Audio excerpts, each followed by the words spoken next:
They say when the end is near, the body whispers what the heart already knows. But those whispers are easy to miss, especially when we're not prepared to hear them. Most people think of death as something sudden, something obvious. But for many elderly individuals, it comes gradually, wrapped in subtle signs that are easy to dismiss as just aging, a nap that lasts longer, a meal left half-eaten, a laugh that comes a little less often.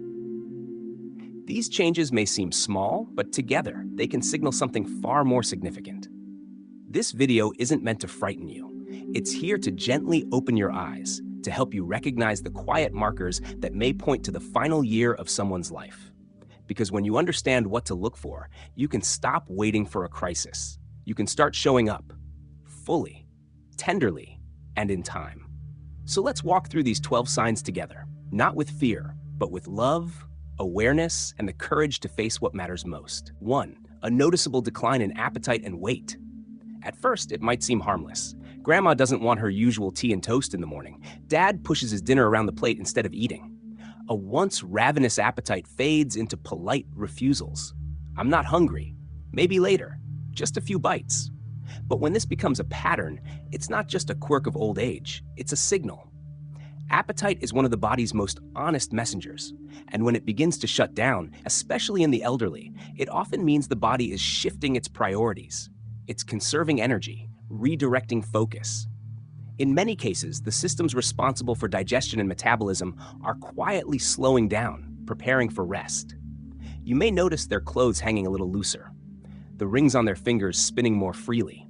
Even favorite foods, dishes that once lit up their face, now go untouched. But beyond the physical signs, there's an emotional dimension too.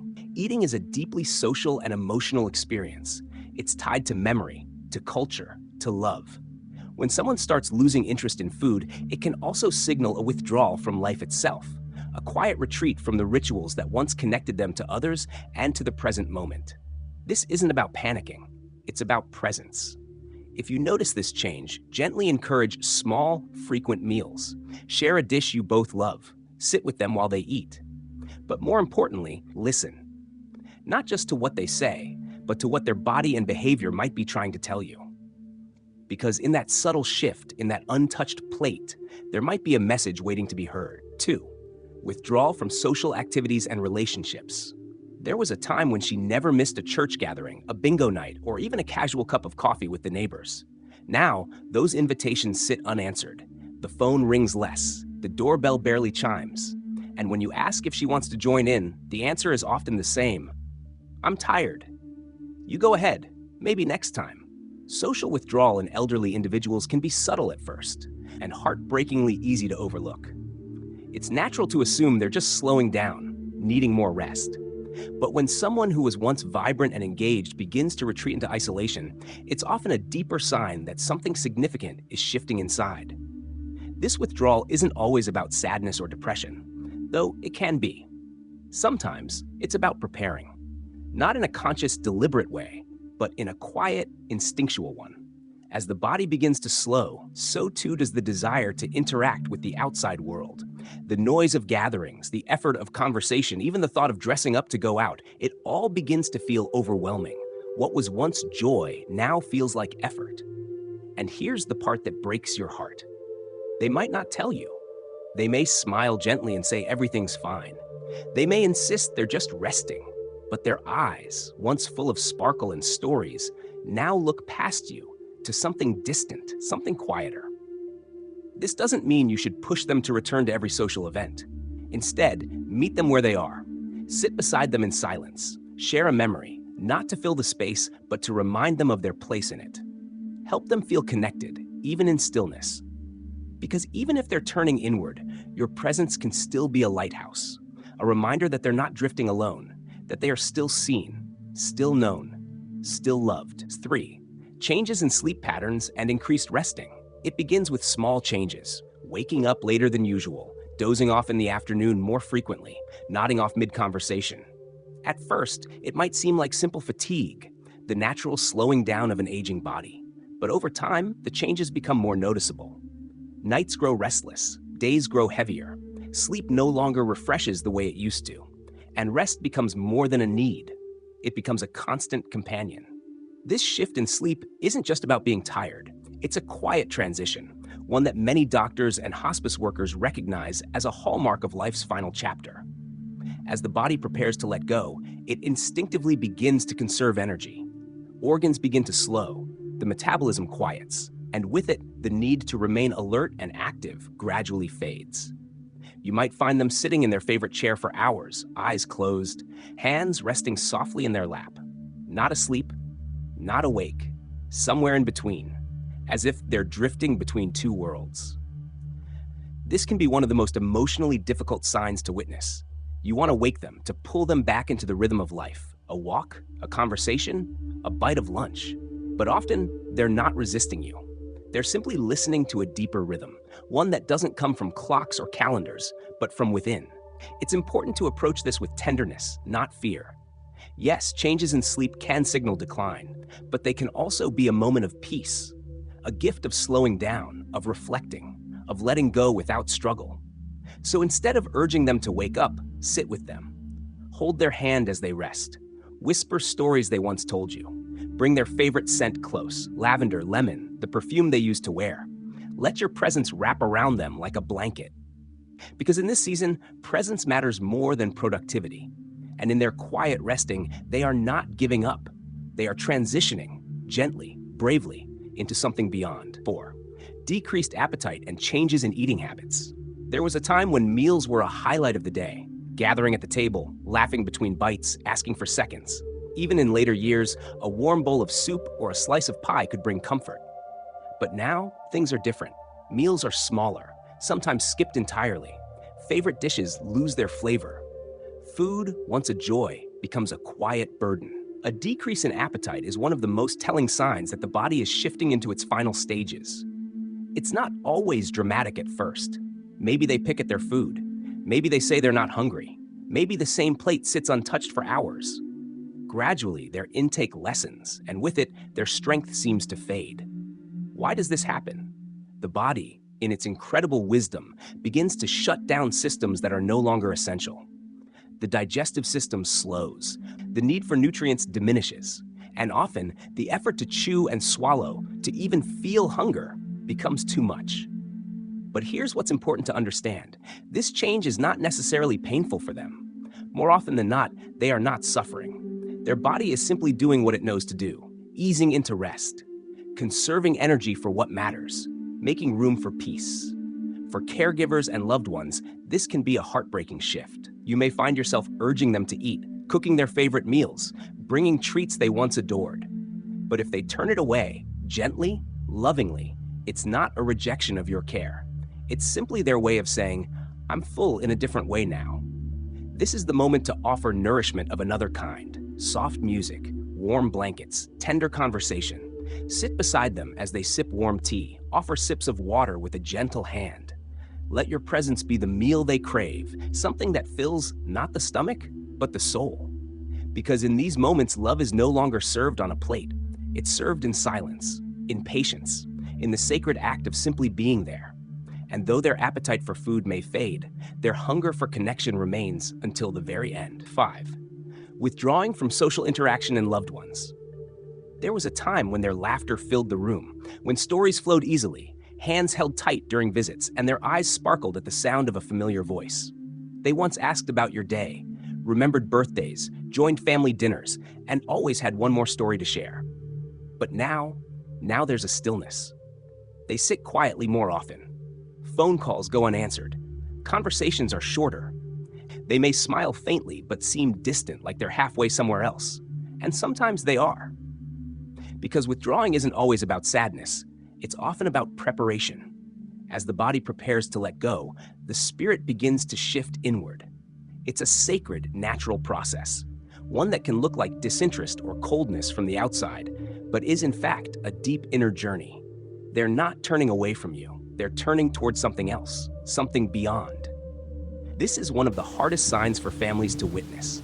You may feel helpless, pushed aside, even abandoned. You want to bring them back with conversation, with visitors, with life. But what they need now isn't more noise, it's more peace. They're not forgetting your love, they're carrying it with them. They're holding your touch, your voice, your years together deep in their heart. They don't need to speak it aloud anymore to feel it. So instead of trying to pull them back into the world, try stepping gently into theirs. Sit beside them, even in silence. Let your presence speak louder than words. Tell them the old stories, even if they don't respond. Play the music they loved. Brush their hair. Hold their hand. In these quiet moments, you're doing something profound. You're not just witnessing their journey, you're walking beside them. And though they may seem far away, know this. Your love is the thread they are still holding on to, a thread that stretches across every word once spoken, every tear once shared, every memory etched into both your hearts. Sometimes the most powerful connection is found not in conversation, but in presence. And that presence, your presence, might be the greatest gift you give them in their final season. 6. Changes in breathing patterns and rhythms. You're sitting beside them, maybe reading a book or quietly watching them rest, when suddenly you notice something unsettling. They're breathing. It's no longer the steady rise and fall you've grown used to. Instead, it comes in waves, shallow, irregular, sometimes with long pauses that make your heart stop for a moment too. Then it starts again, a breath, followed by silence, followed by another. These changes can be jarring. You might feel fear rise in your chest, wondering, is this it? Are they slipping away right now? But what you're witnessing, while difficult, is part of a deeply natural process. The body is preparing itself, not with violence or chaos, but with a quiet and sacred rhythm that few truly understand. Medical professionals call it Cheyne-Stokes respiration, a breathing pattern that often signals the body is nearing its final chapter. It's not always painful. It's not always distressing. In fact, many who experience it are unaware. They are resting, sometimes dreaming, floating gently between two worlds. But for loved ones, it can feel unbearable. You may sit on the edge of your chair, counting the seconds between each breath. You may wonder if you should call someone, a nurse, a hospice worker, anyone who can explain what's happening. And that's okay. Reaching out for support in these moments is an act of love, not weakness.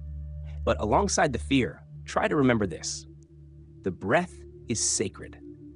In many spiritual traditions, it's believed that the breath carries the soul, that in the final hours, each inhale and exhale is part of a dialogue between the physical and the eternal.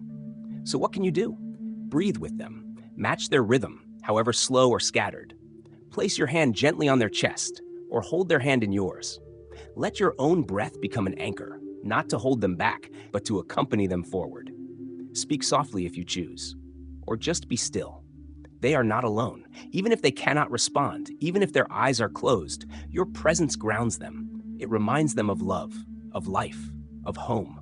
And when the time comes that breath finally fades, it may not feel like an end, but a release, a final whisper of life returning to the mystery it came from. To be there, to witness it, to honor it with your calm and your courage, that is one of the most sacred roles any of us can play. 7. Withdrawal from the world around them. There comes a moment, often so subtle it's missed at first, when the vibrant soul you know begins to turn inward. The daily rituals, reading the morning paper, commenting on the weather, watching their favorite show, begin to slip away. They speak less. They sleep more. Their eyes, once focused on everything and everyone, now drift off into the distance, as if watching something no one else can see. This isn't always sadness. It isn't always depression. It's something deeper. It's the body and spirit beginning to release their grip on the physical world. To the outside observer, it can feel like abandonment. Why won't they talk to me? Do they even know I'm here? These questions pierce the heart, but the truth is, this withdrawal is part of an ancient, natural rhythm. Just as a wave pulls back from the shore before its final return, the spirit often retreats from the noise of daily life as it prepares to cross into something else.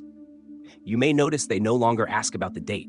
They may forget names, not because they don't love you, but because they're existing more in memory than in the present.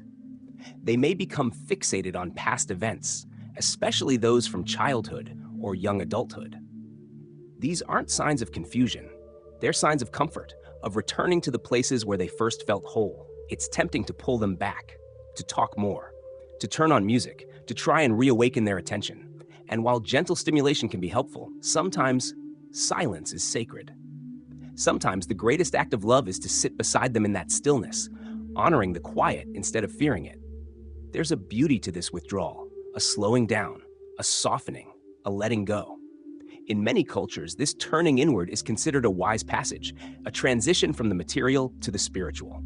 It's not a rejection of the world, but a return to something more eternal.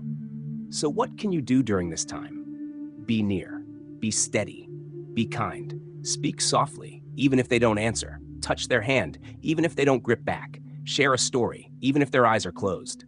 They may not reply, but that doesn't mean they aren't listening. The heart hears long after the mouth goes quiet. In these final weeks or days, presence becomes more powerful than words. It becomes a bridge between worlds, one foot in this life, the other reaching gently for the next. Let them go inward, if that's where they're called. But let them do it, wrapped in your love. 8. Changes in breathing patterns. One of the most profound and often startling signs that a loved one may be in their final chapter is a noticeable shift in the rhythm of their breathing. It's a change that doesn't always come with warning, but when it does appear, it speaks volumes. You might notice periods where their breath becomes shallow, almost imperceptible, followed by a sudden, deeper gasp. There may be long pauses between breaths, making you wonder if they've stopped breathing altogether, only for the next inhale to arrive moments later. This pattern, often referred to as Cheyne-Stokes respiration, is common in those nearing the end of life. To witness it can be frightening.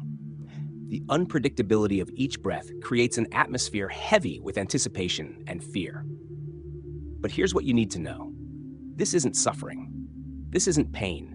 It's the body's natural way of slowing down, preparing itself to cross the threshold between life and what comes after. In those moments, your instinct might be to shake them gently, to call out, to beg them to breathe normally. But the truth is, they are.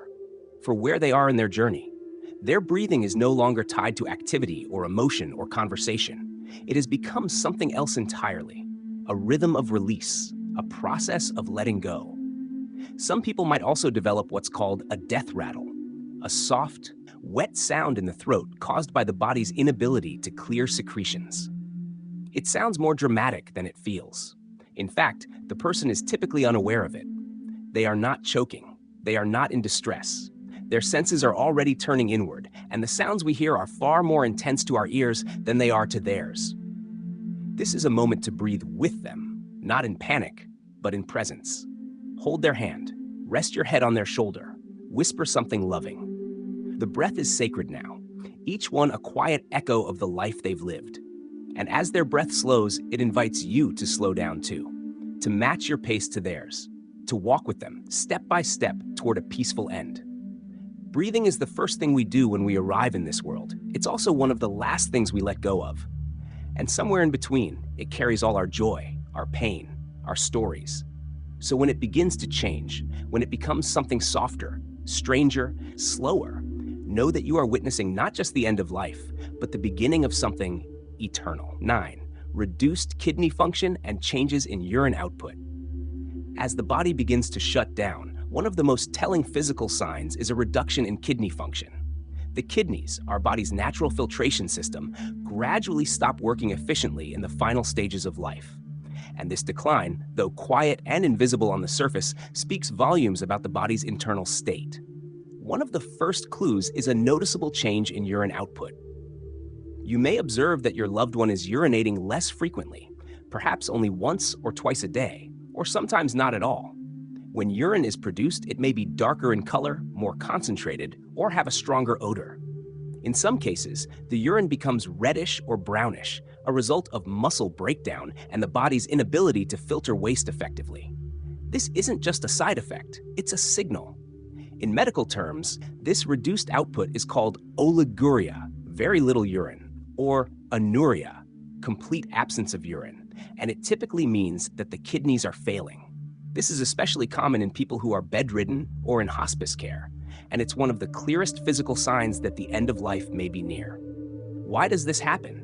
As the heart weakens and circulation slows, blood flow to the kidneys decreases. Less blood flow means less filtration, and over time, toxins begin to accumulate in the body. While that may sound frightening, the experience for the person is often peaceful. Many patients slip into a gentle, toxin-induced drowsiness, which eventually leads to deeper unconsciousness. For caregivers and family members, this change can be emotionally difficult to witness. We associate urine and other bodily functions with life, activity, and independence. When these processes stop, it can feel like the body is giving up. But in reality, it's not giving up, it's letting go. It's the body's way of conserving energy, of turning inward, of focusing not on digestion, filtration, or function, but on peace. In hospice care, this change is closely monitored, but rarely treated aggressively. Comfort becomes the priority, not correction. Patients are kept warm, hydrated with small sips if they can swallow, and surrounded by loved ones. If you see this happening in someone you care about, don't panic. Don't feel helpless. You're witnessing one of nature's final transitions, a gentle signal that the journey is nearing its end. And in that stillness, there is dignity, withdrawal from the world, and a deep inner stillness. Perhaps the most poignant and quietly powerful sign that someone may be in their final year is a subtle yet unmistakable withdrawal from the outside world. It's not always dramatic.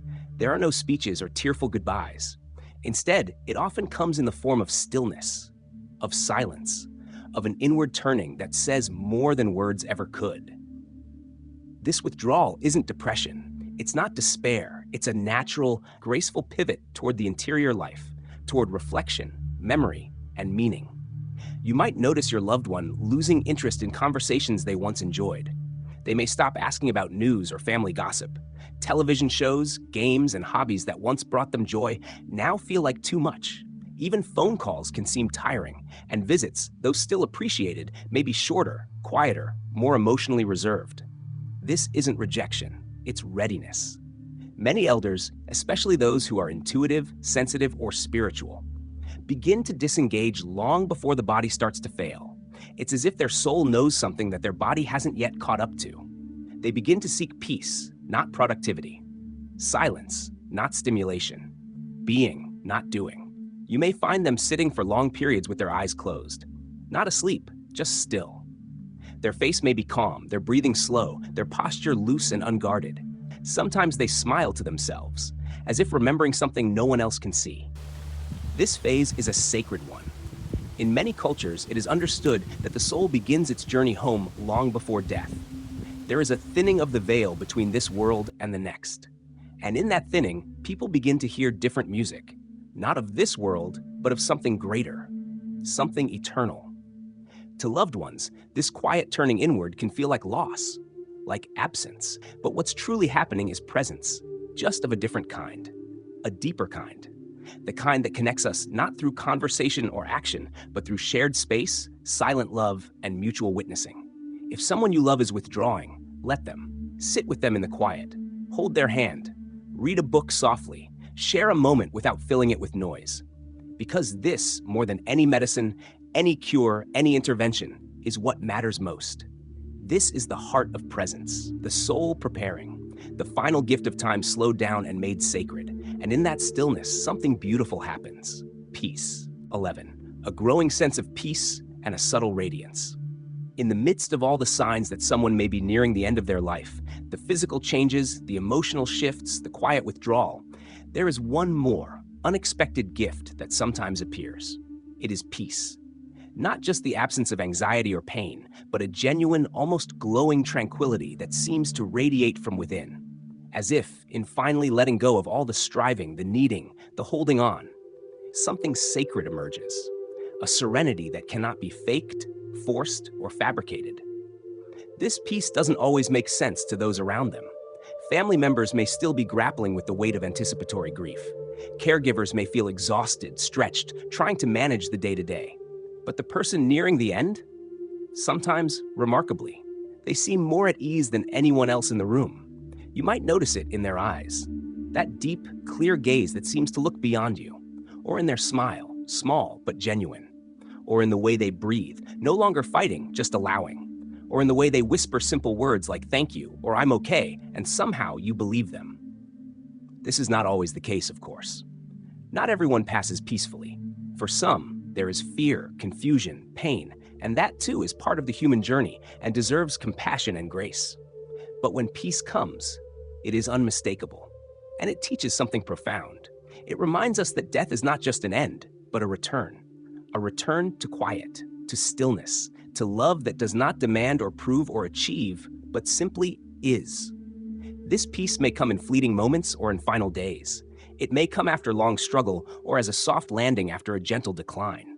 But when it arrives, it has the power to shift the entire room, to hush the panic, to hold the tears, to invite those who remain to simply be, with no agenda, no fixing, just presence. If you witness this peace, honor it, let it change you. Because in the end, what so many people fear, the leaving, is not always violent or tragic or loud. Sometimes it is luminous. And in that radiance, those of us who are left behind are given a final lesson, that a life lived with love can end with grace. And perhaps that is the greatest truth of all. 12. The moment of letting go, when time seems to pause.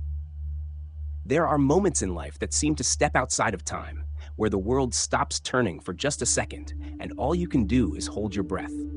For many families, this moment comes at the very end, when their loved one takes their final breath. It's a moment that is both unimaginably hard and strangely sacred. Some describe it as peaceful. Others feel it like a rupture, as if the very air in the room changes. Some say it feels like the soul quietly slipped out. Others feel as though a great light just blinked away. But almost everyone who has been there agrees. It doesn't feel like just another moment. It feels like something much bigger. You may see a softening in their face, a final exhale that sounds different from the rest, a long pause that doesn't resume, and then the silence. A silence unlike any you've heard before. Heavy, complete, reverent. It's in this space that grief floods in, but also, strangely, clarity. People often say things like, "I knew it was coming, but I didn't expect it to feel like that." Or, "I thought I'd fall apart, but I just sat there, in awe." Because while death is often feared, the moment of passing can carry a profound stillness, like the final note of a beautiful song, lingering in the air. It is important in these moments not to rush, not to leap into phone calls or logistics, but to just be, to sit with what just happened, to touch their hand, to speak one last word, to cry, or be quiet, or pray. Because though they may be gone, what remains in that room is not empty. It's full of everything they were, everything they gave, everything they meant. And if you're lucky enough to be there, to witness that final breath, to hold their hand as they cross over, it's a privilege, a difficult, aching, sacred privilege. Let yourself feel all of it. The sadness, the awe, the loss, the love. Because while death ends a life, it doesn't end a relationship. That connection, that imprint, that love, it stays. And in the quiet after they go, you may just realize you are forever changed. And now, they're gone. Not just in body, but in presence. That subtle, powerful force that filled a room even in silence. The chair they sat in still holds the shape of their memory.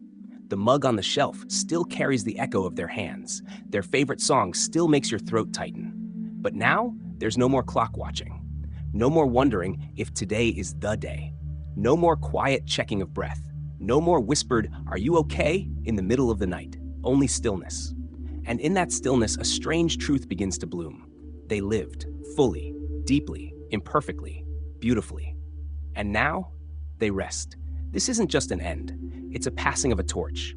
Because everything they were, their stories, their love, their lessons, their little quirks, they now live in you. In the way you stir your coffee, in the phrases you catch yourself repeating, in the sudden warmth of a memory that wraps around your heart like a blanket. Grief will visit. Often, it will ache in waves, but alongside it always will be a quiet gratitude that you got to know them, that you got to love them, that for a time, their life and yours walked the same road. So cry, smile, remember, speak their name often, because a person only truly disappears when we stop saying who they were. And as long as you keep telling their story, they're still here.